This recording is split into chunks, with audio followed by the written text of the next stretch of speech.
What I really want to talk to you about, though, is none other than Prince Humperdinck.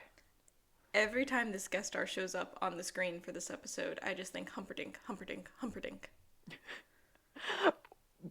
Obviously, we know that The Princess Bride was a huge impact on this show, not just with like Carrie Ellis playing the international art thief who's not really an art thief, and the way he reoccurs throughout the seasons, but our big guest star in this episode, whose real name in the episode is something Bonovich, and I just keep calling him Bonny, or maybe Bonnie Boom Boom. Bonaventure?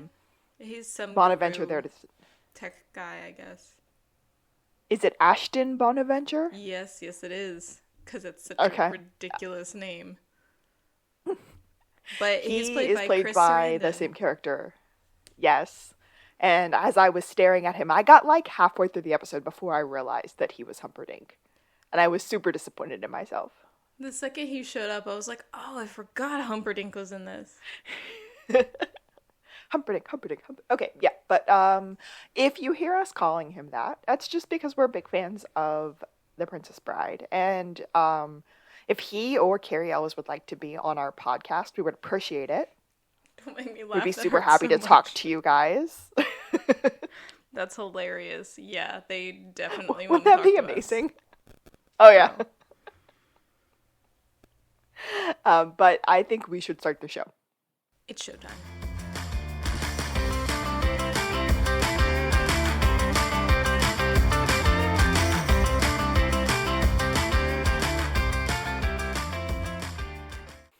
This is To the Blueberry! I am Alexis, and I'm a real life Gus. I'm Kaylee, and I'm a real life Shawn. And together we make up a real life best friend duo who needed a good reason to chat with one another once a week. So we started a Psych rewatch podcast. It's awesome. It's awesome. This week... Although we don't really record once a week because I messed up our recording 2 weeks in a row. Was it 2 weeks? Yeah, because I completely forgotten to watch the episode, and then things come up. Important things. Yeah, some stuff with my friend came up, and then you were getting ready for your teeth and everything, and it was just like, well, guess we're not recording for a few weeks, and I was ready to blame the curse on this episode, but luckily we got together today, so it worked out. Yeah, this it doesn't deserve to be cursed somehow. Like, no, not like the other ones that were actually cursed. Yeah. But also, I'm trying to figure out how, but my mic is 100% picking up the sound of you talking through my headphones. We realized that on one of the first, or I guess the second cursed episode. But it happened again on the last one I was editing, and I was just like, how is that even possible? Yeah, I noticed it on the last couple that I edited, too. So I'm trying to lean back from my mic and see if we can stop that from happening. But yes, 1989. But the episode is episode 14 of Psych Season 4, Think Tank. That is maybe a pop culture reference? Very short title for our guys. Yeah, not very quippy. Yeah, but we do start, as we so often do, in 1989, with Shawn doing a book report. Now, the interwebs tell us that Shawn has a pineapple eraser on our pencil. But Kaylee and I... on that. Yeah, we agree on that. If it is a pineapple, it's upside down, which makes little baby Shawn a swinger. And I just can't come to terms with that. Kay, you said you thought it looked like a squirrel? I thought it looked like an animal, like some kind of a hedgehog or something on his pencil. I didn't look for a second and think, that's a pineapple. Yeah, no, I did look at it and I was like, man, like, it'd have to be upside down if that was it. And I was just very angry about it and said no. No. So we're not going to call that a pineapple hunt. But Shawn is doing a book report. It is 9:10 a.m. on what I'm assuming was a Saturday. And Henry's like, how are you already writing your book report? It's been 30 minutes. And we find out the book is Charlotte's Web. And Shawn read the summary and the first chapter, and he thinks he's good to go. He knows exactly what's going to happen in this book. It's child's play. Are you kidding? Yeah, Henry taught him how to draw conclusions. Who would he not? Henry says that he is operating on incomplete info, and one day you're going to be embarrassed when you act like this. But he asked Shawn if Shawn knew how the book ended. Obviously, Wilbur wins first prize, and he's going to live happily ever after with Charlotte. The end. Henry says, you know what? If you get an A on your book report, I'm taking you to Disneyland. I just wrote, baby Shawn should know better. That should be a huge red flag. He's a stupid, stupid child. Yeah, the way that Henry tests him, like, I feel like he should realize that there's something up. Oh, for sure. But Henry actually plays a very pivotal role in this episode. Not in a way that you might be thinking, but right here at the beginning in present day, Shawn is at a pizza shop. And he is on this big rant about this guy who had poisoned somebody. I don't remember why, but I wrote, this is giving me anxiety. He was being very... Oh, the way he was messing with that dough. Okay, yeah. Listen. He was being very, Two of my very first jobs ever were making pizza. Okay? I came home every night smelling terribly of, like, sausage and pepperoni. But I liked making pizza. I was good at making pizza. And that dough caressing and crumpling was just setting my teeth on edge. Back when I had teeth, a couple weeks ago. Before they were pulled out. There's a weird guy with Chief Vic, and Shawn does bring up a pineapple, and he's like, why do you not have a pizza with a pineapple? Yeah, because he's asking the guy, what toppings do you want before you go to prison for murder? Henry doesn't pull up, but comes right up to Shawn. He's like, dude, you've got this wrong. Did you actually even read the case file? I read the summary and part of the first... You know what? I don't have time for these questions or the case file. Much like me, Henry points out that the guy that he is accusing cannot handle nuts. And what the person died with had peanut oil all over it. Yeah, this guy would be, 1, showing signs of anaphylaxis, or 2, had to have gloved up and been very obvious when handling the poison. Also, I wrote that Henry is wearing a very Hawaiian shirt. It is. It's quite nice.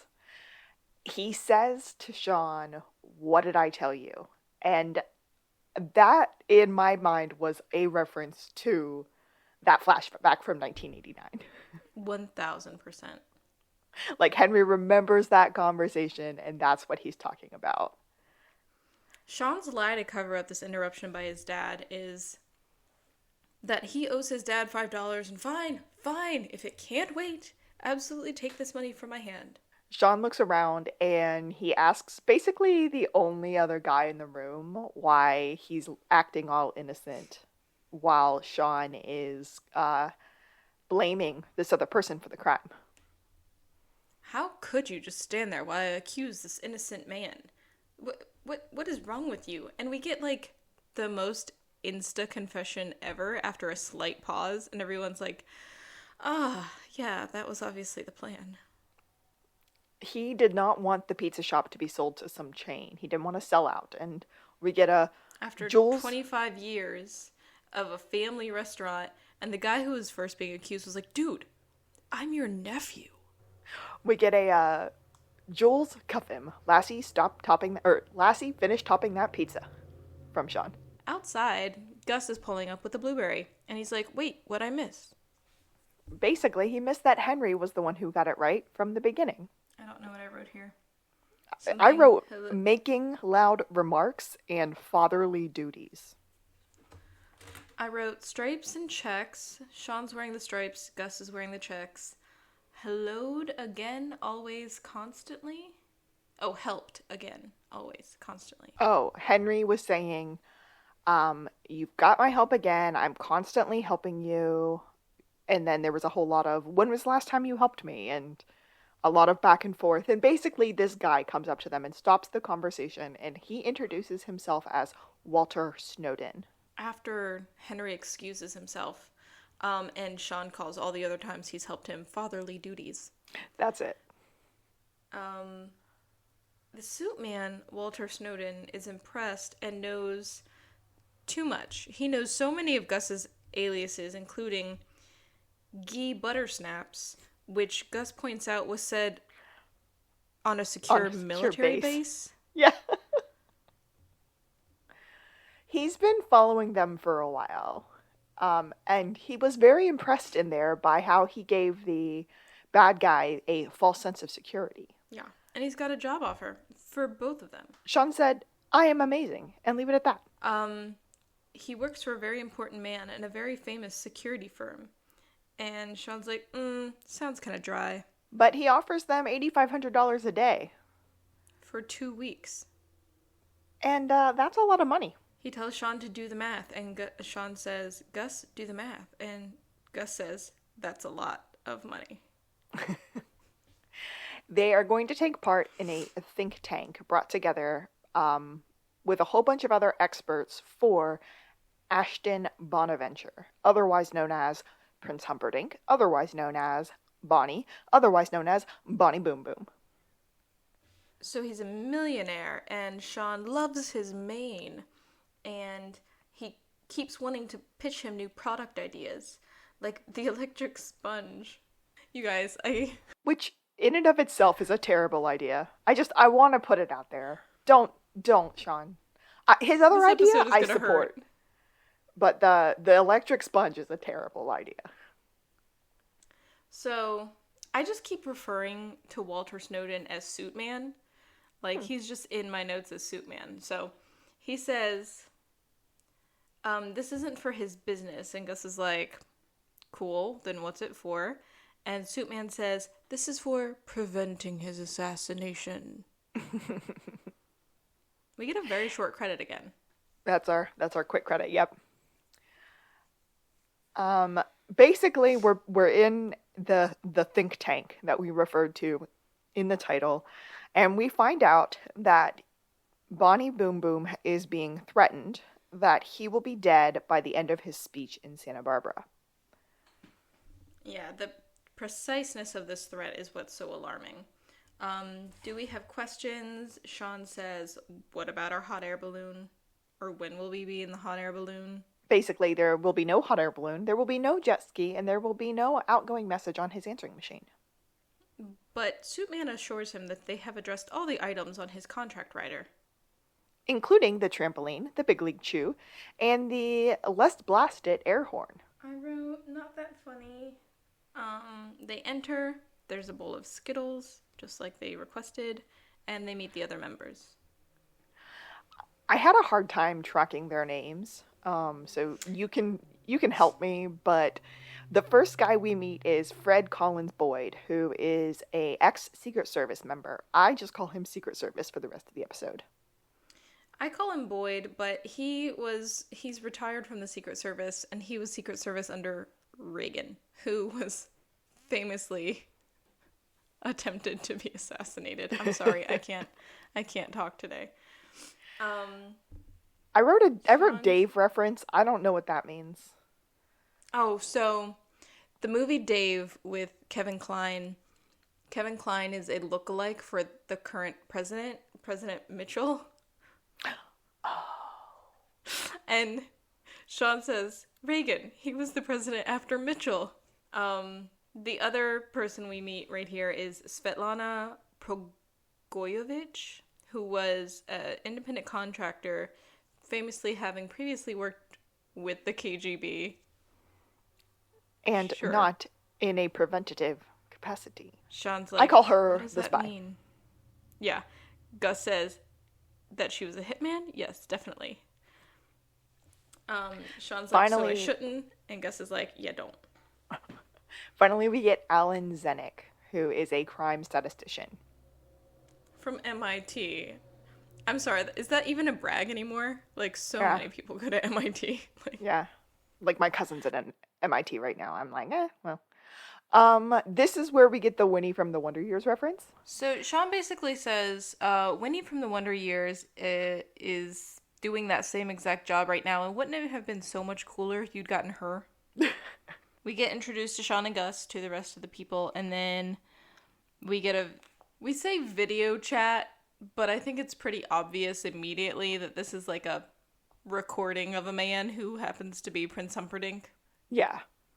Yeah, it's sketchy, it's jumping, it's pretty fuzzy. But basically, for such a high-tech place, the satellite footage is bad.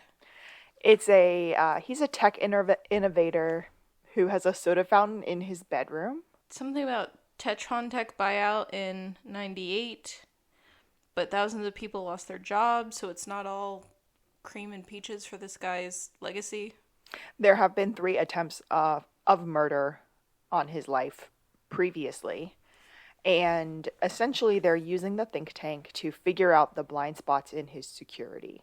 Suitman says, any questions? And Shawn says, I have a question for the statistician formerly known as Kenneth Branagh. Because he looks like a British blonde man. Based on the number of Skittles in that bowl, what's the probability that Gus will choose green? Gus is like, never mind. Why is Bonaventure in Santa Barbara? And Suitman says, it's the annual Board of Trustees address. No, Board of Directors address and the new product rollout that they've been preparing. In the fuzzy video, basically, Shawn kind of breaks in and asks about a comb pillow, a comb that works while you sleep. Bonaventure isn't responding to Shawn, and Snowden's like, hey, dude, you gotta press the button to talk to him. And then the video cuts out real fast.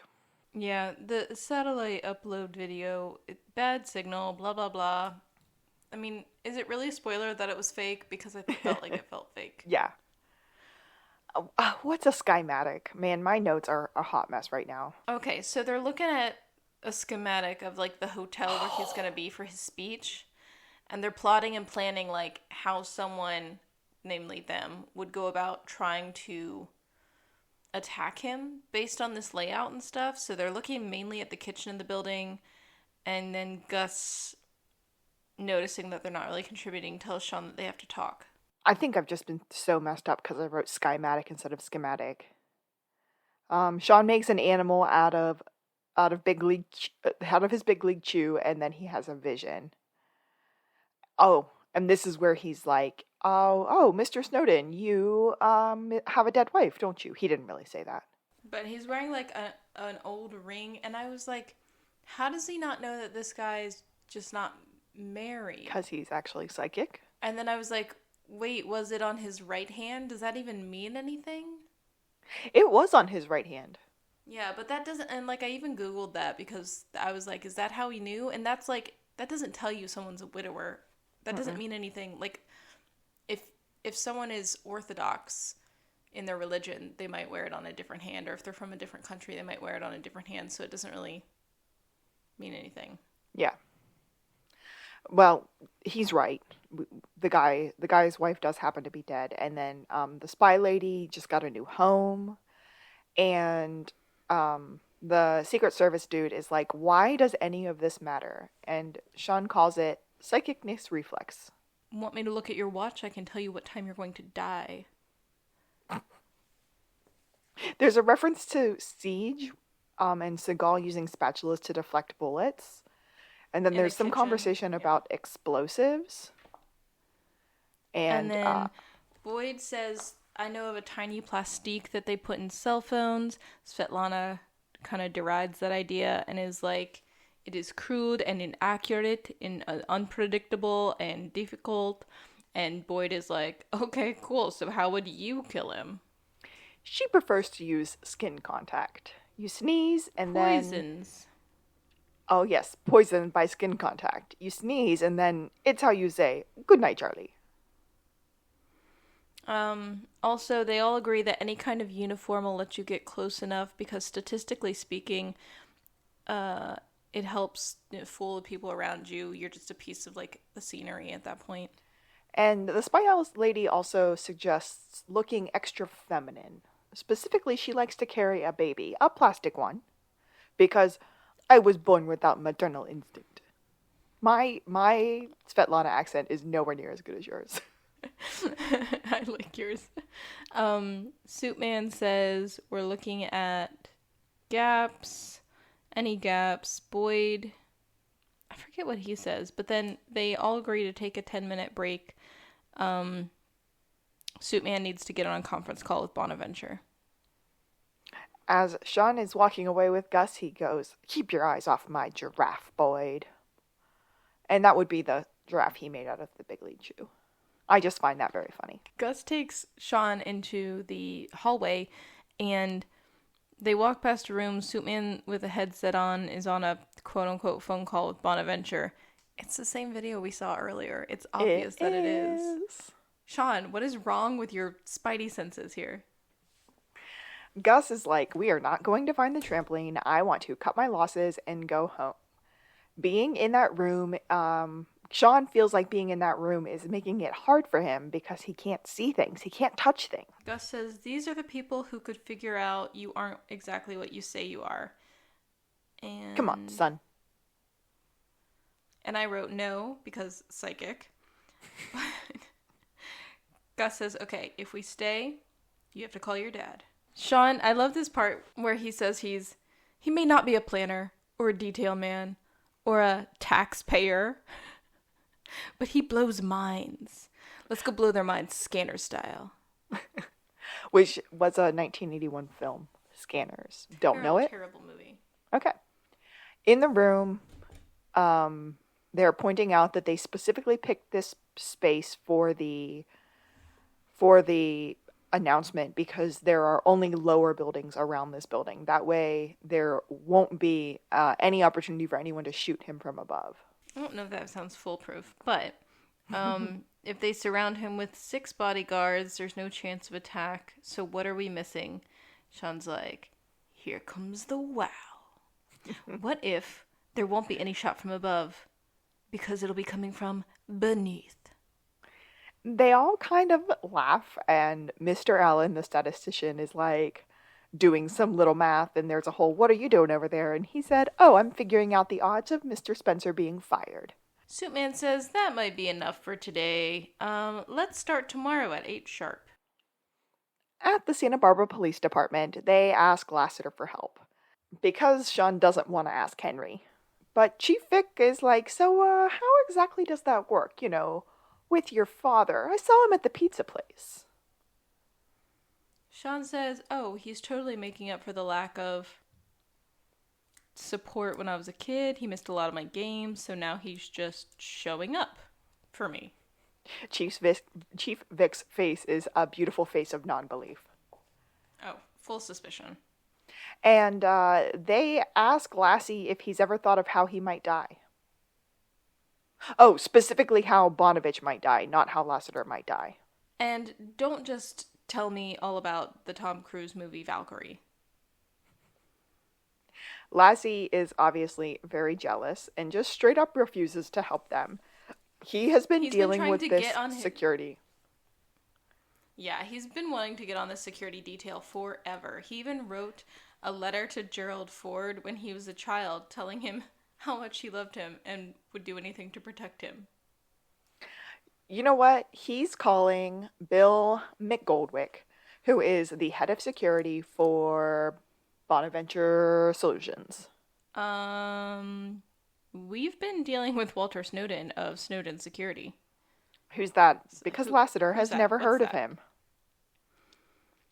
So then they see an actual video of Bonaventure on the TV, and his hair length is somehow much longer than it was in the video they saw him on, because it was a video, like a recorded one, an old one. At which point it all comes together with Shawn going, "Crap." They race to the think tank place, and it's a fake dumb thumbprint thing that they went through on the door, so the door just opens. The room is empty, everything's gone, there's wires hanging from the ceiling, but the Skittles are still there. And Gus is like, "The video," and Shawn's like, "It was fake."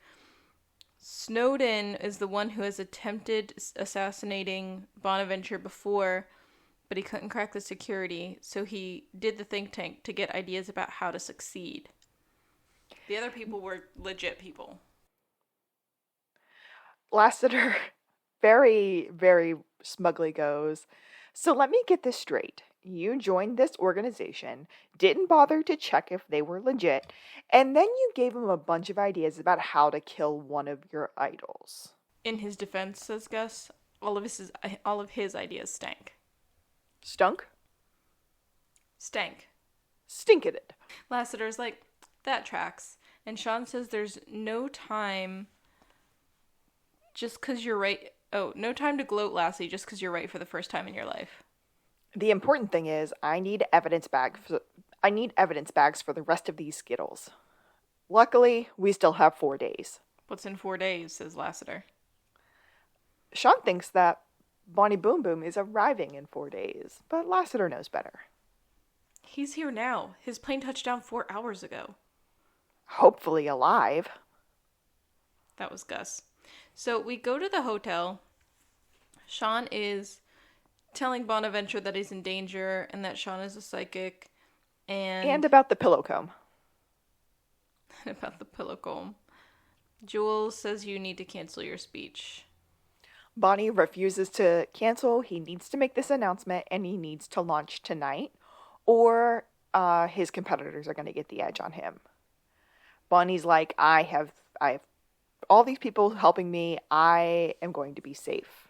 And then Gus does this really nice thing where he stands up for Shawn and said, "This guy who has solved over 50 unsolvable cases is your best bet."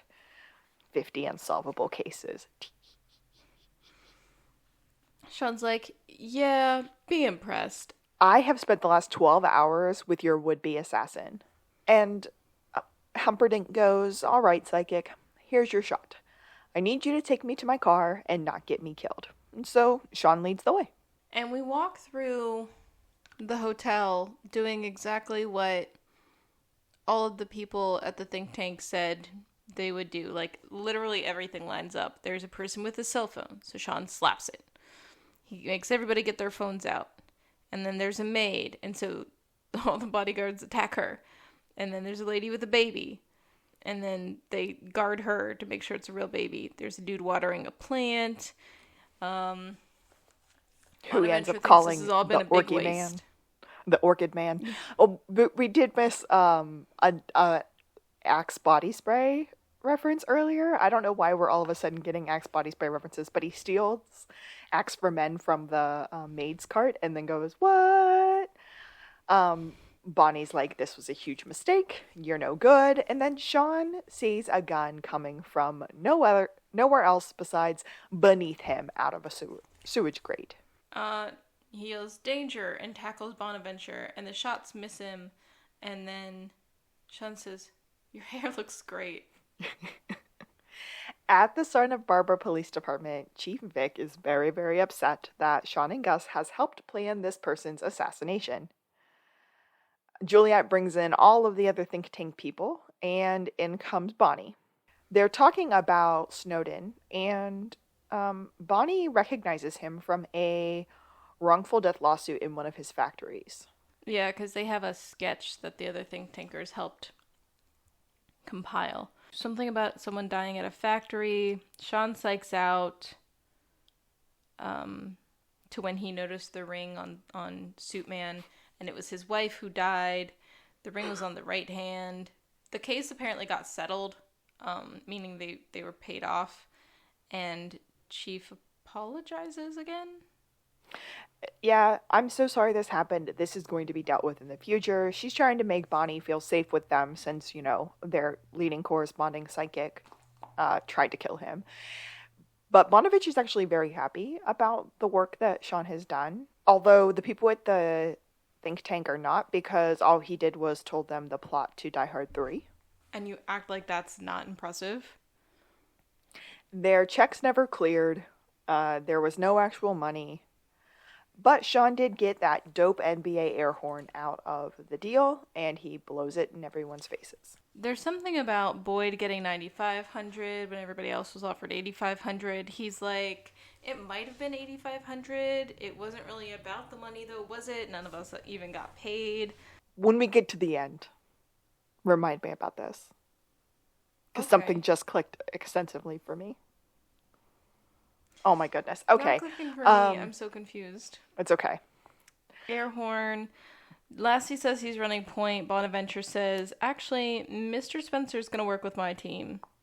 Shawn is ready to run point, but he basically doesn't know what to do. And then he said, what we're going to do, when he kind of like kills time for a moment, is reassemble the think tank. Assemble! Shawn is very excited about being in charge of the think tank.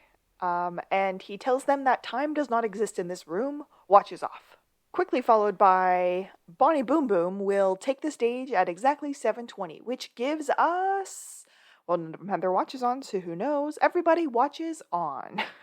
Something about Big Bear?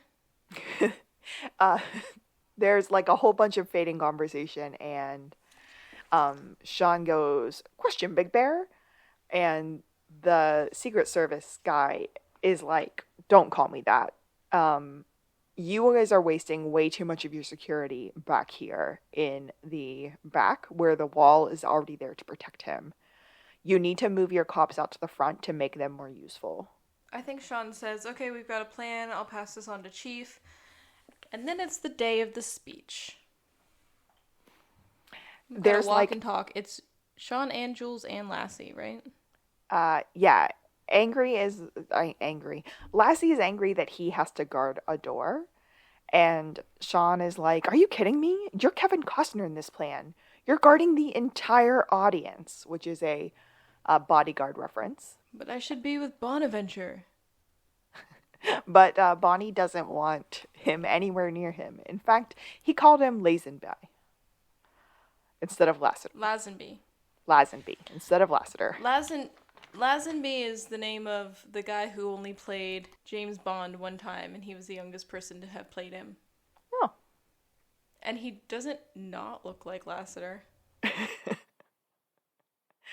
Shawn is like, we're going to be fine, mostly because I have a surprise that I am adding right now.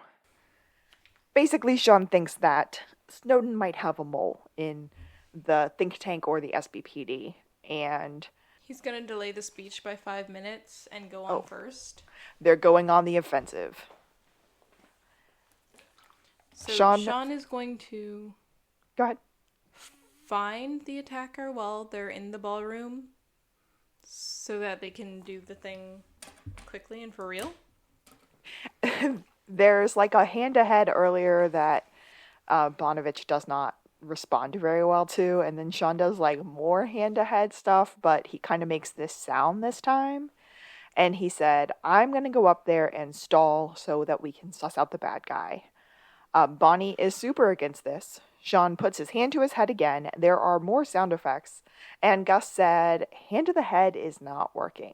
Shawn also says, I can guarantee the ending. Have I been wrong yet? Gus starts listing off all of the ways that he has been wrong, and Shawn's all like, why would you say that? I don't know.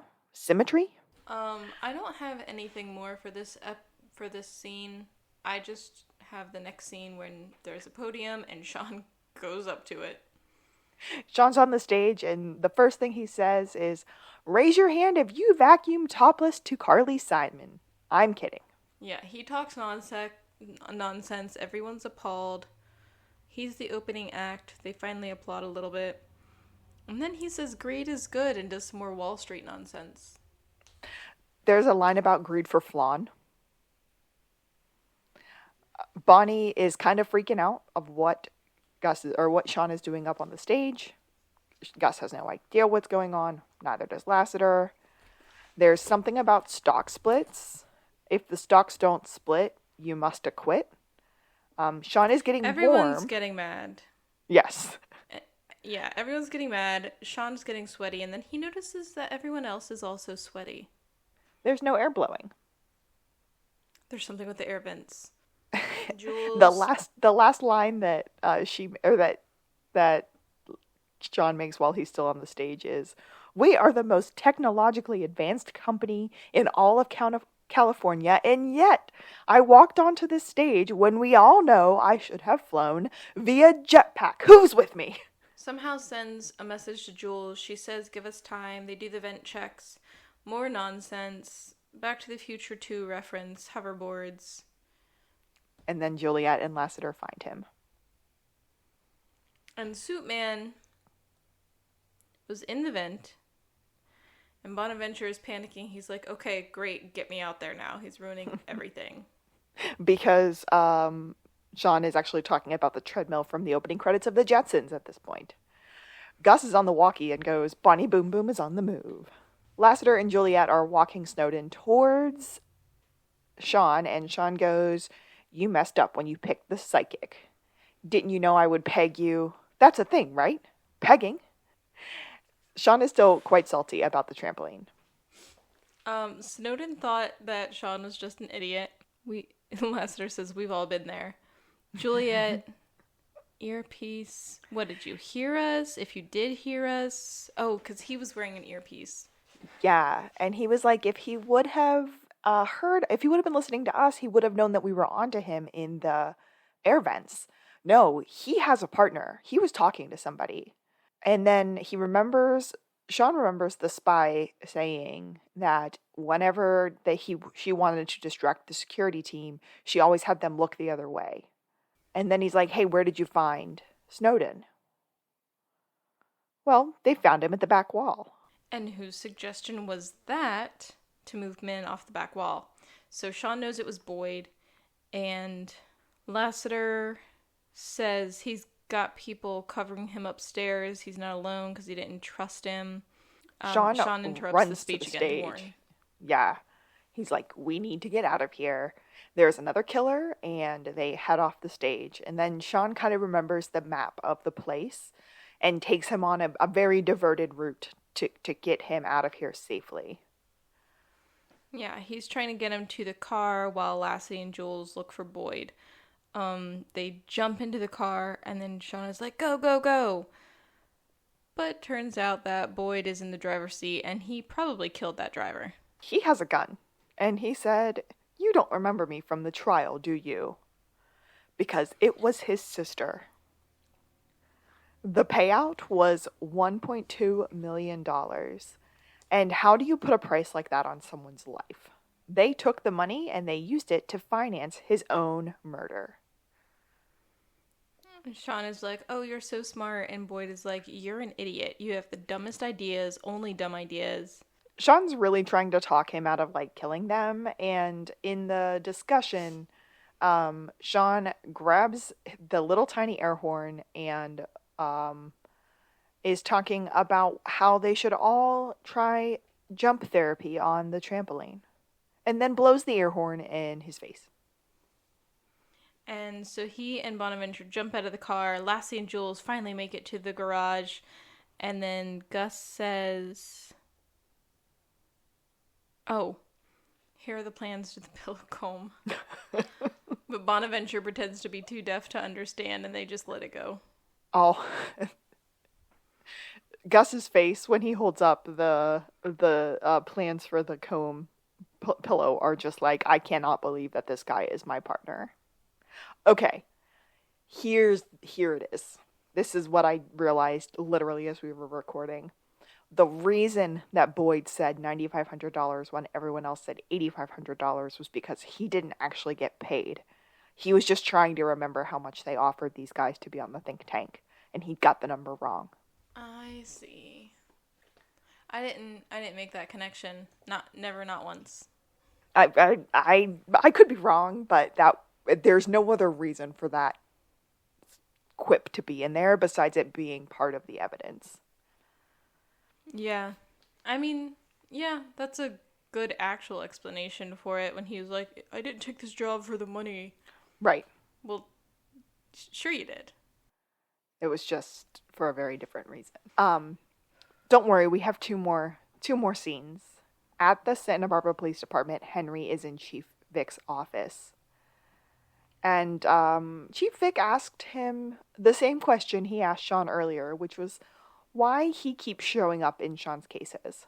Tellingly, he uses the exact same excuse that Shawn used, that he was never at Shawn's games as a kid, and so he's trying to be there to support him now. And he admits that he does get involved sometimes. And Chief Vic kind of realizes that he retired young and still likes the work and says, "Do you want a job?" What happened with Bonaventure is a mess, and she needs someone to wrangle Shawn as well as all of the other consultants, a liaison, if you will, that would oversee our external divisions. It wouldn't be full time. We could talk about your schedule later, but the external divisions like different departments, different agencies, any outside help, the consultants would fall under this umbrella. Henry kind of does think about it. Yeah, Chief Vic realizes that working with Shawn, she actually said the benefits far outweigh the cost. But your son has turned this department on our head over the last 4 years. Henry says, "I think I'm going to stay retired, but thank you." You sure? And Henry doesn't respond. No, he just kind of leaves. At the psych office. Shawn is on the phone with the credit card company asking if they will remove the zebra-striped jacket that was charged to his account. Although he did, in fact, charge it, and the check just didn't clear. Yeah, Shawn is like, "Well, it's not my fault the bogus check was on hold." Gus responds, "There's a lesson to be learned here, Shawn. Don't spend your think tank money before you know whether the think tank is run by a vindictive murderer or not." I'm so glad you have that written down. Shawn's like, "It's okay. I think we're going to get more corporate consulting gigs because that's where we'll build our nest egg. And by our nest egg, you mean exactly a giant trampoline for the office." At this point, the phone rings. "Dude, we have 2 lines." Gus answers the other one, and he goes, "Wait, why are you calling from the Bulgarian consulate?" "Dude, that's for me. Here, trade." And he trades the phone line with with Gus, and said it's another consulting gig. And Shawn... We just said that he's getting a call from the Bulgarian consulate, but he answers the phone in Spanish. He's speaking in Spanish, and from my high school Spanish years, I believe he said, "Hi, how are you? My name is Shanito Rodriguez. I like Bulgaria and giant trampolines." Gus just rolls his eyes. Kaylee's face right now. I still don't understand why he's speaking Spanish to the Bulgarian consulate. What language should he be speaking? Bulgaria is like in Eastern Europe, so definitely not Spanish. For some reason, I thought it was Portuguese. And I was like, okay, that kind of tracks in the sense that Portuguese and Spanish are very, very close languages. Romanian, okay, here we go. Hungarian, Greek, Croatian, French. Bulgarian is the official language. Russian, Turkish, and the Romani language are also... I'm very confused. But maybe that was the point. This is fun because this was before James Rode Rodriguez was going by his given name of Rodriguez at all. So he threw it into this scene for like no reason other than to be fun. Yep. I liked it. I liked it a lot. My very last note here is just solid ending. It was a solid ending. I don't think it was kind of one of those episodes that like didn't do a ton to move the plot along, except for like the Henry Chief bit a little bit. Mm-hmm. Yeah. Yeah, that was I think the whole point of it was, 1, to have Prince Humperdinck in the episode, and 2, to create that opportunity for Henry, which will come back into play. Is it next episode, or are we still 2 episodes out from the finale? Not next episode. Next is like the penultimate, and then like because we'll do 15, and then 16 is the last one of the season again. 16th, the last episode, right? And that's when it really comes back into play. That moment that we just watched, where Henry didn't say that he was sure he didn't want to deal with it. This is a good episode. I don't think Kaylee and I did it the best justice today, mostly because we both watched it 2 weeks ago and then we didn't watch it again before we recorded. There are So a if lot of you, little funny asides and things during the yes, episode. It is a fun one to watch. yeah, it's one of those episodes that moves really, really quickly. And I think if we had both written down like every quote we would want to write down, this recording would have been much longer. But it's quick, it's fast paced, it's funny. There's a lot of good references to a lot of weird things, and I just love the the continual Princess Bride reference that we have going on here. Just brings me a lot of joy, mostly because I absolutely love that movie. Probably, I've said it before, I'll say it again. Probably my favorite movie of all time. Valid. Very valid. Solid pick. I don't remember what the next episode is actually about. Oh! Yeah, it's a big one. Oh, I'm It's so a big one. excited for the next one. That's Yeah. a good one. I prefer it to episode 16, if I'm being honest.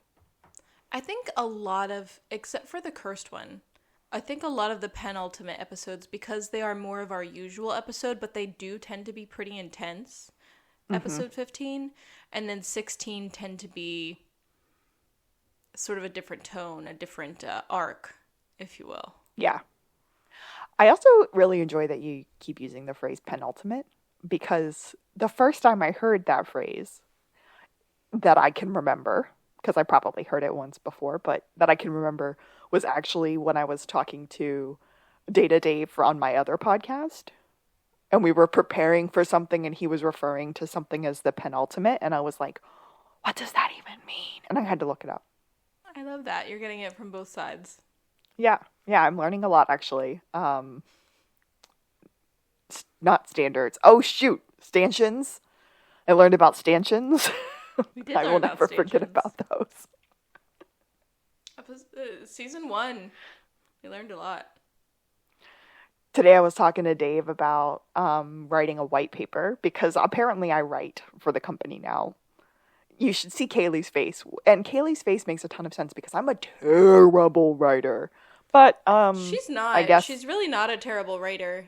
I mean, and you write like you write like you talk, and when you're talking to yes. someone in a very serious workplace manner, you do so very, very well. You're a very professional person.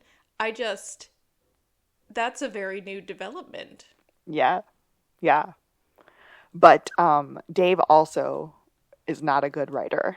And so Dave was like, here, Alexis, how about I talk at you for a little while and you take some notes and then try to write a white paper out of it.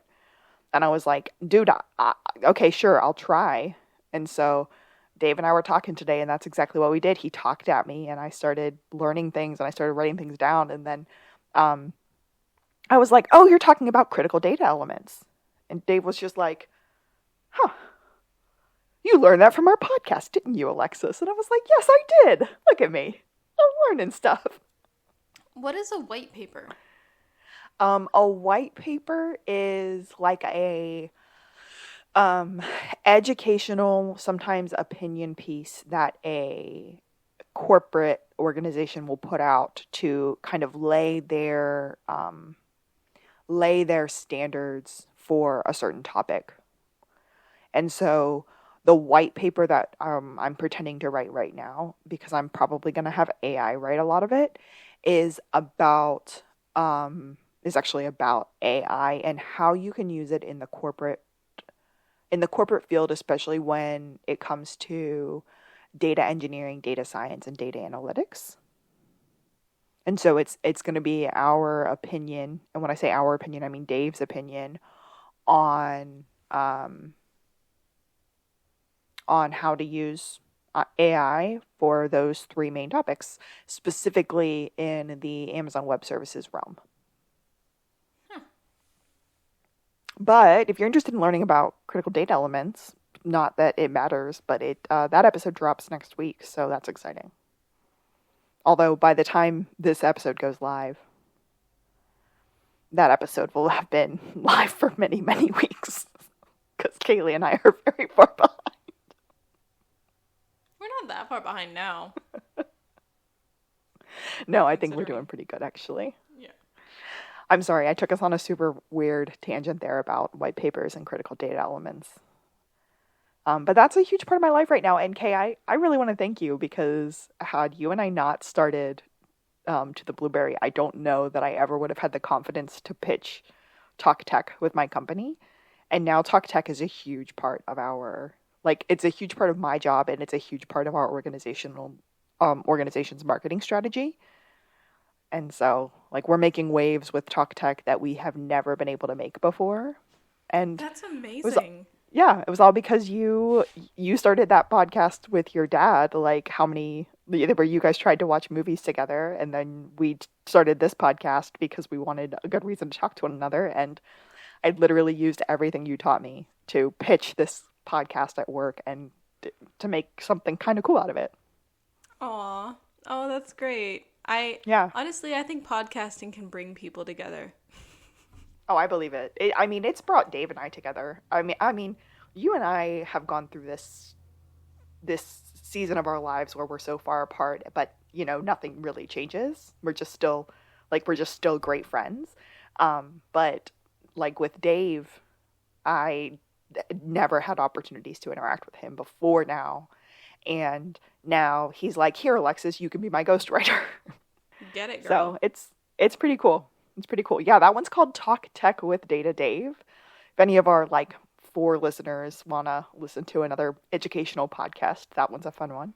That's my shameless plug. Kaylee, you did a fabulous job considering how much you were holding your face. So thank you for recording today. And I am Alexis. No one will call me Mr. Spencer. It's Shawn. Shawnee if you're feeling a little loose. Never the Shawn dog. 'Cause that's just lame, and I've never been one to chase balls. And I'm Kaylee. Me gusta Bulgaria y trampolina gigante. And this has been To the Blueberry. Psych out.